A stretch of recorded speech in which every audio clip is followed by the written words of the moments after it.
Hello बच्चों, स्वागत है आपका हमारे यूट्यूब चैनल कंपटीशन पॉइंट पर। और आज हम फिर हाजिर हैं सॉल्यूशन का लेक्चर नंबर 3 लेकर, जिसमें हम कवर करेंगे colligative properties and relative lowering of vapour pressure.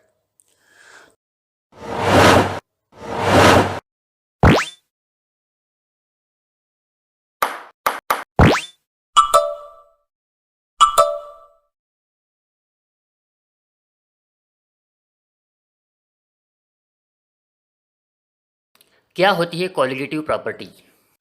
Colligative properties को एक्सप्लेन करने के लिए मैं यहाँ पर एक बीकर ले रहा हूँ। इस बीकर में सॉल्यूशन है और मान लीजिए कि इस सॉल्यूशन में जो ब्लैक पार्टिकल्स हैं वो सॉलिड पार्टिकल्स हैं एंड वाइट पार्टिकल्स जो है वो सॉल्वेंट पार्टिकल्स हैं। एक सॉल्यूशन की अपनी अपनी अलग अलग प्रॉपर्टीज होती है, जैसे उसकी फ्रीजिंग पॉइंट की कोई वैल्यू होगी या उसकी बॉइलिंग पॉइंट की कोई वैल्यू होगी। तो मैं मान लेता हूँ कि इस सॉल्यूशन की भी कोई एक प्रॉपर्टी है और उसकी वैल्यू 100 है। अब हमें करना ये है कि इस सॉल्यूशन में सॉलिड पार्टिकल्स ऐड करना है, मतलब सॉलिड की क्वांटिटी हमें बढ़ाना है। और सॉलिड की क्वांटिटी बढ़ाने के बाद हम देखते हैं कि इस एक्स प्रॉपर्टी की वैल्यू बढ़ कर के 105 हो जाती है। तो हमें यहाँ पे ये समझ में आ रहा है कि जैसे जैसे हम सॉलिड पार्टिकल्स ऐड करते जा रहे हैं वैसे वैसे प्रॉपर्टी एक्स की वैल्यू बढ़ती जा रही है। It means x property depends on number of solid particles. तो बच्चों, ऐसी प्रॉपर्टी जो कि नंबर ऑफ सॉलिड पार्टिकल्स पे डिपेंड करे उन्हें हम कहते हैं कॉलिगेटिव प्रॉपर्टी। इन प्रॉपर्टीज का उसकी क्वालिटी से कोई लेना देना नहीं होता कि सॉलिड कैसा है, यूरिया है, ग्लूकोज है, फ्रक्टोज है, इस बात से कोई लेना देना ना हो, केवल वो नंबर ऑफ सॉलिड पार्टिकल्स पे डिपेंड करे। ऐसी प्रॉपर्टीज को हम कहते हैं कॉलिगेटिव प्रॉपर्टी। डेफिनेशन। अब यहाँ जो सॉलिड पार्टिकल्स है वो एटम्स भी हो सकते हैं, मॉलिक्यूल्स भी हो सकते हैं और आयन्स भी हो सकते हैं। तो डेफिनेशन है, the properties of a solution which depends on number of solid particles present in the fixed volume of solution are called colligative properties. These properties do not depend on chemical structure or composition of solid. मतलब solute के chemical structure और composition से कोई फर्क नहीं पड़ता है। तो ये ऐसी प्रॉपर्टी होती है जो केवल और केवल नंबर ऑफ सॉलिड पार्टिकल्स पे डिपेंड करती है। तो हम इन्हें कहते हैं कॉलिगेटिव प्रॉपर्टी। हमारे सिलेबस में 4 टाइप की कॉलिगेटिव प्रॉपर्टीज है। Relative lowering of vapour pressure, elevation of boiling point, depression of freezing point, osmotic pressure of solution. इन चारों प्रॉपर्टीज पर अलग अलग वीडियो बनेंगे। मैं इस वीडियो में केवल relative lowering of vapour pressure को कवर करूँगा। तो relative lowering of vapour pressure क्या होता है? बच्चों, हम पिछले लेक्चर में पढ़ चुके हैं कि vapour pressure of pure solvent को हम P0A से डिनोट करते हैं। और जब किसी सॉल्वेंट में नॉन वोलेटाइल सॉल्यूट ऐड कर दिया जाता है तो उसका वेपर प्रेशर कम हो जाता है। और वेपर प्रेशर कम होने के बाद जो सॉल्यूशन का वेपर प्रेशर होगा उसे हम रिप्रेजेंट करते हैं PS से।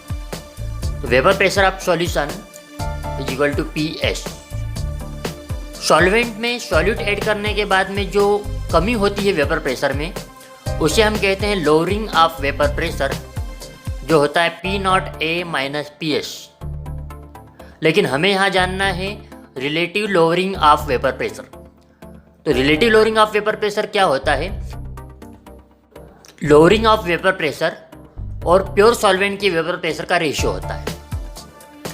तो relative lowering of vapour pressure is equal to P0A minus PS divided by P0A।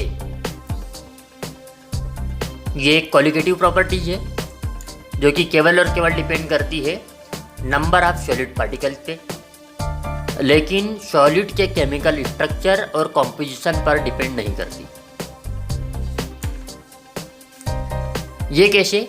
इसे देखने के लिए हम एक यूरिया और ग्लूकोज का एग्जाम्पल लेते हैं।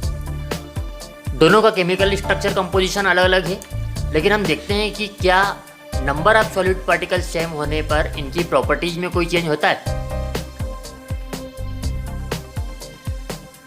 इस बीकर में एक सॉल्यूशन है जिसमें glucose molecules as a solute लिया गया है, एंड सेकंड बीकर में एक सॉल्यूशन है जिसमें urea molecules as a solute लिया गया है। दोनों ही सॉल्यूशन में ग्लूकोज के मॉलिक्यूल्स सेम हैं, यूरिया के मॉलिक्यूल्स सेम हैं। Number of molecules are same in both solution.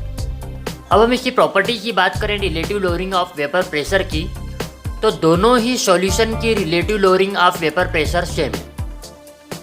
जबकि हम जानते हैं कि ग्लूकोज का मोलर मास 180 है और यूरिया का मोलर मास 60 है। इसके बाद भी हम देखते हैं कि relative lowering of vapour pressure दोनों का सेम है। इट मीन्स कि ये जो प्रॉपर्टीज है ये डिपेंड कर रही है केवल नंबर ऑफ सॉलिड पार्टिकल्स पे, ना कि इसके मोलर मास पे, ना कि इसके केमिकल स्ट्रक्चर पे, ना कि इसके केमिकल कंपोजिशन पे। इसलिए ये एक कोलिगेटिव प्रॉपर्टीज है।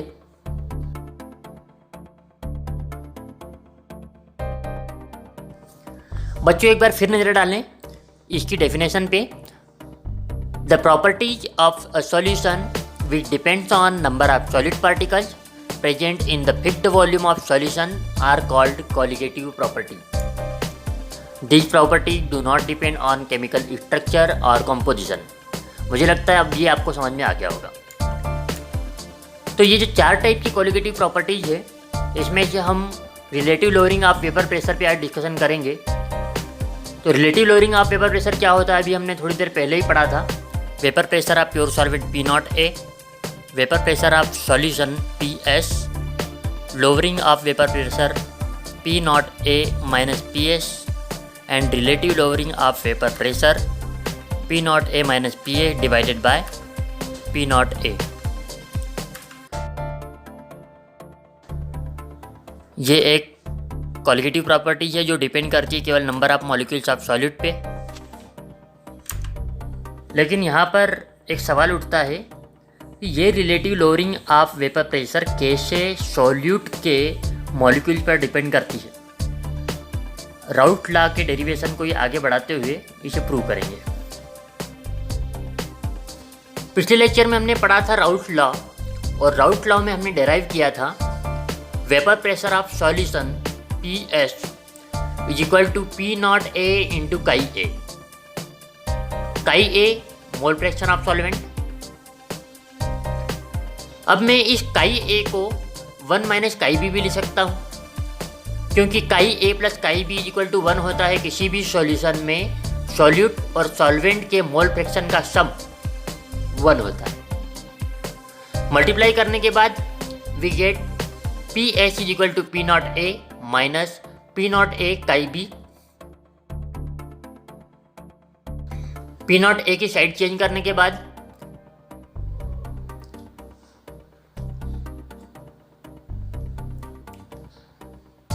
PS minus P0A divided by P0A is equal to chi B।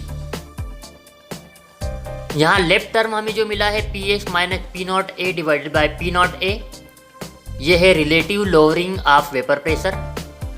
And जो राइट साइड में जो टर्म हमें मिला है वो है काई B, सॉल्यूट का मोल फ्रैक्शन।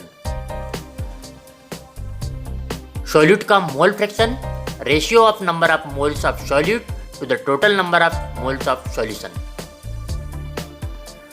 तो यहाँ ये क्लियर है कि relative lowering of vapour pressure depend करती है नंबर ऑफ सॉल्यूट मॉलिक्यूल्स पे, इसीलिए ये एक कोलिगेटिव प्रॉपर्टीज है। तो बच्चों ये डेरिवेशन एग्जाम में पूछा जाता है, relative lowering of vapour pressure is equal to chi B।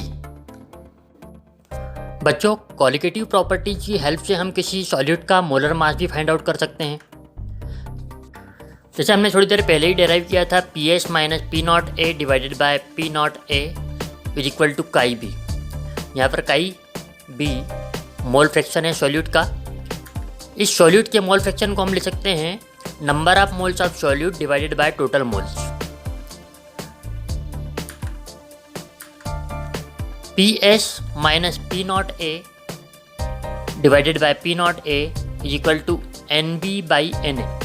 यहाँ पे मैं NA प्लस NB को ओनली NA लिख रहा हूँ, क्योंकि अगर किसी सॉल्यूशन में सॉल्यूट की क्वांटिटी काफ़ी कम है तो NA प्लस NB और NA ये दोनों की वैल्यू लगभग सेम होगी।